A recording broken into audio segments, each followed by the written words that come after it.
गुरु प्रेमियों, पिछले गुरु स्टोरीज में आपने सुना कि वे मग्गा बाबा ही थे जिन्होंने सबसे पहले श्री रजनीश के भावी बुद्ध पुरुष होने की पुष्टि की थी। आप तो जानते ही हैं कि अवधूत पागल बाबा ने रजनीश से यह कहा था कि किसी भी बुद्ध पुरुष की पहचान कम से कम 3 जागृत पुरुषों द्वारा होनी चाहिए। उन्होंने इसे अति आवश्यक बताया था, जिसका श्री रजनीश ने विरोध भी किया था। श्री रजनीश का कहना था कि उन्हें इसकी आवश्यकता नहीं है। उनके शब्द थे, बाबा, मुझे ऐसी रूढ़िवादी सोच पर यकीन नहीं है। बाबा ने हाथ जोड़कर जवाब दिया, बेटा, मुझे क्षमा करना, शायद मैं रूढ़िवादी ही हूं, परंतु यह आवश्यक है। सही समय आने पर तुम्हें सब मालूम हो जाएगा। बुद्धत्व के बाद ओशो ने इसे स्वयं समझा और उनका कहना था कि पागल बाबा की बात सत्य थी। बाबा पिछले कुछ दिनों से ही चिंतित नजर आ रहे थे। पूछने पर उन्होंने बताया था कि उन्हें किसी की प्रतीक्षा थी जिन्हें वे रजनीश सौंपना चाहते थे ताकि वे चैन से देह छोड़ सकें। व्यक्ति अभी तक आए नहीं थे जिसे लेकर बाबा परेशान थे। अब सुनिए आगे की कहानी। पूरी रात आंखों आंखों में ही गुजर गई। चाह कर भी श्री रजनीश बाबा के लिए कुछ नहीं कर सकते थे। अब बस इंतजार करना था। अगर वह व्यक्ति नहीं आए तो क्या होगा, यह सोच रह रहकर रजनीश के मन में उभर आती। देखते ही देखते सुबह हो गई। रजनीश उठकर कमरे से बाहर आ गए और अनायास ही किसी की प्रतीक्षा करने लगे। बाबा अंदर ही रहे। सुबह की ठंडी ठंडी हवा, फूलों की महक और पक्षियों की चहचहाने के बीच सूर्य देवता अपनी जगह लेने को आतुर थे। तभी दूर से एक व्यक्ति तेजी से चलकर आता हुआ दिखाई दिया। चाल से वह तेज और जवान लगता था। रजनीश की नजर उन पर अटक गई। जब वह पास आया तो लगा कुछ 30 वर्ष का रहा होगा। अचानक श्री रजनीश के मुंह से निकला, आप मस्त बाबा हो ना? आइए, पागल बाबा आपकी प्रतीक्षा कर रहे हैं। व्यक्ति ने चौंक कर पूछा, तुम्हें मेरा नाम कैसे मालूम? मैं तो बिना बताए आया हूं। रजनीश बोले, इसमें कोई रहस्य नहीं है। बाबा ने आपका नाम बताया था, परंतु पहचान मैंने स्वयं कर ली है। अब चलिए, बाबा आपकी कब से प्रतीक्षा कर रहे हैं। अवधूत बाबा को देखते ही मस्त बाबा ने झुककर उनके चरण स्पर्श किए। अवधूत बाबा उठकर बैठ गए और बोले, तुम आ गए मस्तो। चलो, तुम समय रहते पहुंच गए। आज मेरा इस धरती पर आखिरी दिन है। मैं तुम्हारी प्रतीक्षा में था और थोड़ा चिंतित भी। समय कम था। इस लड़के को देख रहे हो? यह मेरे लिए सब कुछ है। यह लड़का वह सब कुछ करेगा जो मैं न कर सका और जो मैं करना चाहता था। मैं चाहता था कि मेरे मरने से पहले मैं इसे तुम्हें सौंप सकूं। अब देर ना करो, इसके चरण स्पर्श करो। यह सुनना था कि बिना विलंब किए मस्त बाबा श्री रजनीश के पैरों से लिपट गए और अपने माथे को श्री रजनीश के चरणों पर टिका दिया।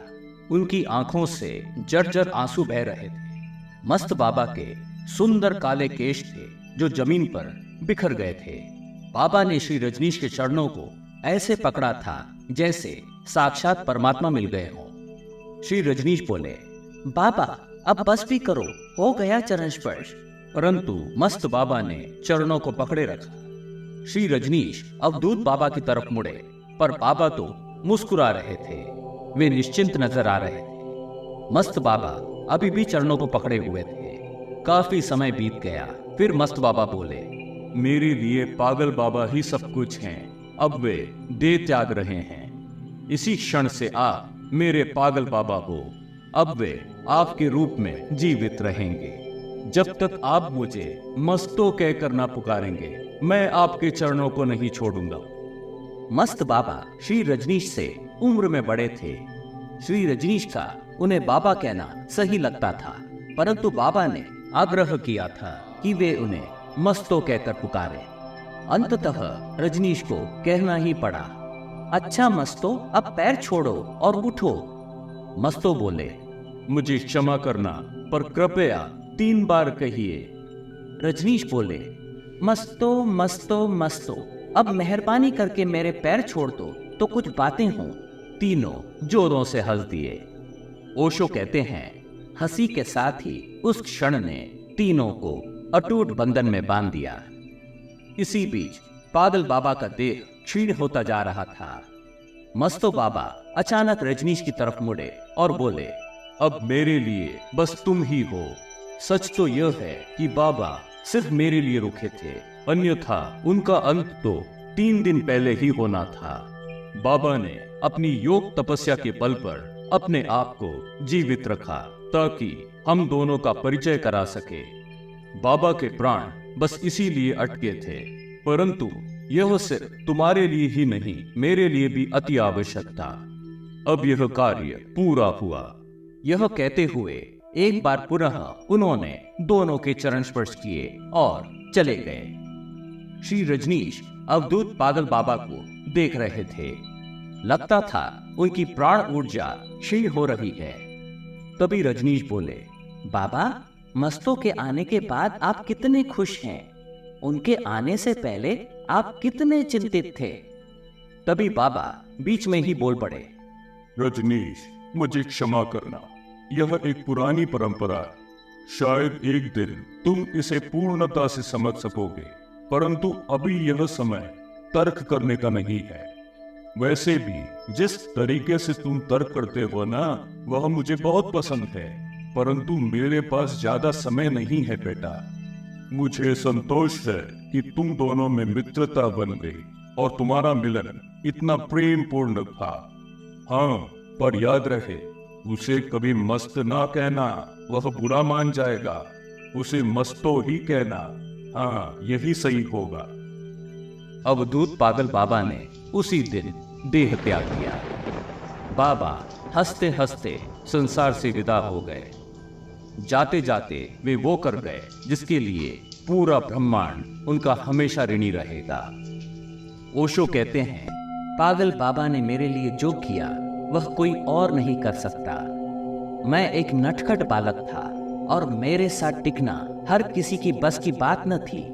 पागल बाबा न सिर्फ मेरे साथ लगे रहे, बल्कि उन्होंने मुझे इतना प्रेम और सहयोग दिया कि उनके विषय में बोलते हुए शब्द कम पड़ जाते हैं। मक्का बाबा हो, पागल हो या मस्तो, तीनों ही निसंदेह समाधिष्ठ पुरुष थे जिन्हें कई लोग मानते पूछते थे। ऐसे महापुरुषों का एक छोटे से बालक का पैर छूना कई अर्थों में अतार्किक तो था ही, कुछ हद तक हिंसात्मक भी लगता था। ओशो कहते हैं, एक बार मैंने उनसे पूछा था, बाबा, आप तो मेरे पैर छूते ही हैं, पर आपने तो मस्तों को भी इसके लिए राजी कर लिया। क्या आप नहीं सोचते यह कुछ हिंसात्मक है?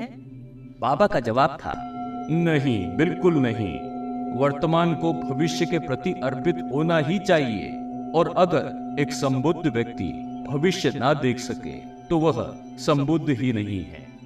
सत्य कहूं तो जो हम कर रहे हैं वह एक अत्यंत आदरणीय और प्राचीन मान्यता है। समय आने पर तुम सब जान जाओगे। ओशो आगे कहते हैं कि सच में ही बाबा का उनके भावी बुद्ध पुरुष होने की पहचान करना एक अद्भुत बात थी। वे आगे कहते हैं, मुझे स्वयं ज्ञात हो गया था कि बाबा की हर बात सत्य थी। इसके बाद तो मस्तो बाबा समय समय पर रजनीश से मिलते रहे।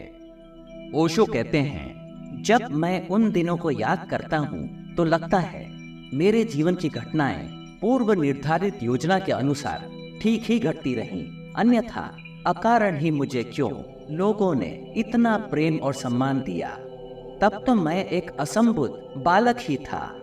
मैं अपना जीवन अपने ही तरीके से जिया जा रहा था, परंतु इसके बावजूद सब होता चला गया। गुरु प्रेमियों, सद्गुरु ओशो का अभिप्राय है कि उन्होंने किसी के भी निकट जाने का कोई प्रयास नहीं किया, परंतु फिर भी अनायास ही उच्च कोटि के बुद्ध पुरुष समय समय पर आकर उन्हें अपना प्रेम देते रहे। इसी विषय पर बोलते हुए ओशो कहते हैं, तब तो मैं बालक ही था। ऐसी स्थिति में संबुद्ध पुरुषों का मेरे सामने झुकना उनकी विशेषता को दर्शाता है।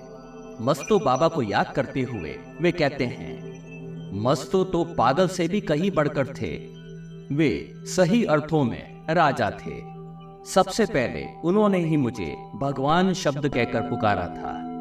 जब उन्होंने मुझे भगवान शब्द से संबोधित किया तब मैंने उनसे पूछा, मस्तो कहीं तुम पागल तो नहीं हो गए? तुम्हारा पागलपन तो पागल बाबा से भी कहीं बढ़कर हो गया है। उन्होंने उत्तर दिया, इसी क्षण से मैं तुम्हें भगवान ही कहूंगा। याद रखना, तुम्हें भगवान कहने वाला पहला व्यक्ति मैं ही हूं। आने वाले समय में तो हजारों लोग तुम्हें भगवान कहकर संबोधित करेंगे, परंतु इसका श्रेय मुझे मिलना चाहिए। यह 22 मार्च 1953 का दिन था। रजनीश की उम्र तब 22 वर्ष की थी। मक्का बाबा तब 40 के ऊपर के रहे होंगे। बाबा ने अचानक ही श्री रजनीश को गले लगा लिया। फिर चरण स्पर्श करने के बाद बाबा कहीं चले गए। यह श्री रजनीश के साथ उनकी आखिरी मुलाकात थी। गुरु प्रेमियों, बाबा मस्तो पर बोलते हुए ओशो कहते हैं कि मस्तो उच्च श्रेणी के सितार वादक थे। वे सिर्फ मेरे लिए सितार बजाते थे। उन्होंने मुझसे कहा था कि यह सिर्फ तुम्हारे लिए, और हाँ, ध्यान रहे किसी को पता न चले। ओशो यह भी कहते हैं कि बाबा मस्तो देवलोक से आए हुए देवता समान दिखते थे। उनका सौंदर्य अनूठा था। सुंदर केश, तीखी नाक, सुंदर चेहरा, हर दृष्टि से वे बड़े आकर्षक थे। मेरे पैर छूते हुए वे जमीन पर लौट जाते थे, जिसके कारण उनके केश मैले हो जाते थे। मुझे उनके बाल इतने पसंद थे कि मैं स्वयं उन बालों को धोता, सुखाता और जमाता। मुझे उनका शरीर बड़ा अच्छा लगता था। मैं आंखें बंद कर उनके चेहरे को हाथों से महसूस करता था। वे पूछते, रजनीश तुम आंखें बंद कर ऐसा क्यों करते हो? तब मैंने उन्हें जवाब दिया, मस्तो तुम इतने सुंदर हो कि मैं तुम्हें छूकर देखना चाहता हूँ। मैं और कुछ नहीं देखना चाहता, इसीलिए आंखें बंद कर लेता हूँ, ताकि स्वप्न में भी तुम्हें वैसा ही महसूस करूं जैसे तुम हो। ओशो कहते हैं, जब मैं उनके केश संवारता तो वे हंसते और कहते, पागल मुझे अपने से बड़ा पागल गुरु बनाकर दे गया। हाँ। फिर दोनों जोरों से हंसते। ओशो कहते हैं, मस्तो तन मन दोनों से सुंदर थे। बाबा रजनीश को रुपये भी दिया करते थे। कई बार चुपचाप उनकी कमीज की पॉकेट में डाल देते और पता चलने पर कहते, रख लो, काम आएंगे। ओशो कहते हैं, मस्तो मुझसे कहते, रजनीश बड़ी देर हो गई है, सो जाओ। तब मैं सोने का अभिनय करता और खर्राटे भी लेता। मुझे सोता जानकर वे चुपचाप मेरे पॉकेट में पैसे रखते और मैं तुरंत उन्हें रंगे हाथों पकड़ लेता। एक बार तो मैंने पूछ ही डाला, मस्तो क्या कोई साधु सन्यासी ऐसा भी करता है? फिर दोनों जोरों की हंस दिए। ओशो कहते हैं, मस्तो मुझसे बड़ा प्रेम करते थे। मुझे नहीं मालूम वे जीवित हैं अथवा नहीं, परंतु 22 मार्च 1953 को मस्तो अदृश्य हो गए। मुझे इतना मालूम है वे हिमालय चले गए। तब बाबा ने मुझसे कहा था, मेरा उत्तरदायित्व पूरा हो गया है, मुझे जाना होगा। जो पागल बाबा ने तुम्हारे लिए चाहा था वह पूर्ण हो गया है। अब तुम्हें मेरी आवश्यकता ना पड़े। गुरु प्रेमियों, तब तक ओशो को पूर्ण बुद्धत्व की प्राप्ति हो गई थी। गुरु प्रेमियों, मक्का बाबा, पागल बाबा, मस्तो बाबा और श्री रजनीश के बीच के यह प्रसंग हमें एक अलग ही दुनिया में ले जाते हैं, जहां विशुद्ध प्रेम और आदर के अलावा कुछ और है ही नहीं। जहां 90 वर्ष का एक संबुद्ध योगी एक बालक के चरण छूता है। जहां एक सुंदर यौवन युक्त हिमालय का योगी पागल बाबा के कहने पर बिना विलंब बालक को ही परमात्मा जानकर उसके चरणों से लिपट जाता है। गुरु प्रेमियों, ऐसे महान उच्च कोटि के दुर्लभ योगियों के विषय में अध्ययन करते हुए हमारा हृदय श्रद्धा से भर जाता है। हम उम्मीद करते हैं कि सद्गुरु के इन प्रसंगों को सुनकर आपके हृदय में भी आनंद और प्रेम की वही झंकार बजी होगी जो हमारे अंदर संगीत बनकर गूंज रही है। आने वाले गुरु स्टोरीज में हम मस्तू बाबा और रजनीश के कुछ और प्रसंग लेकर प्रस्तुत होंगे। हम सुनेंगे कि आखिर बाबा ने किसके लिए बजाई सितार और कैसे हुई नानी मां फिर से जवान। गुरु प्रेमियों, अगर आपको आज की गुरु स्टोरी अच्छी लगी है तो कृपया वीडियो को लाइक करें, चैनल को सब्सक्राइब करें और बेल आइकॉन का दबाना ना भूलें। गुरु स्टोरीज आज के युग में सद्गुरु के चरणों में अर्पित एक फूल है जिसकी महक फैलाने में हम आपका सहयोग चाहते हैं। इसी के साथ हम आपसे आज्ञा लेते हैं। प्रणाम।